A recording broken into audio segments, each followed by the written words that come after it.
One of the things I wanted to share with you real quick, as we were talking about, we held a Quran conference in Dallas.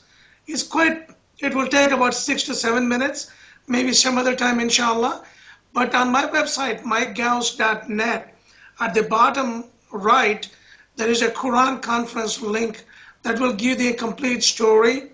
A pastor and I were on local television every day for a week. We had handled that very well, exceptionally well, where the Quran was read by a non-Muslim cleric, and it changed the perception about Quran. As opposed to a Muslim explaining, we asked the Baptist, Catholic, Mormon, Presbyterian, Methodist to explain, read the Quran, 4 to 5 verses, and explain. That was a significant change. Inshallah, if I can get some funding, I would like to repeat that in every city.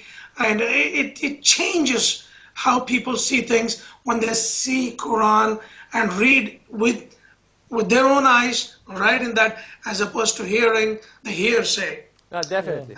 Yes, definitely. I have a lot of conversations I have with people, and they say, well, I read this on the internet, or I seen this on a blog, or I seen somebody writing about this, and I ask them, usually the first thing I'll ask them is, have you read the Quran? And surprisingly, I have got a few of them they say yes, and I quiz them on it too. but I've had a few of them that said, well, no, all I did was read what this guy wrote about it, and I believe what he said. I think this is bad. I think this is bad. I think this is suppressive. I think this is suppressive. And I said, well, have you read the Quran? And a lot of times I'll get, well, no, I haven't read the Quran, but I read this.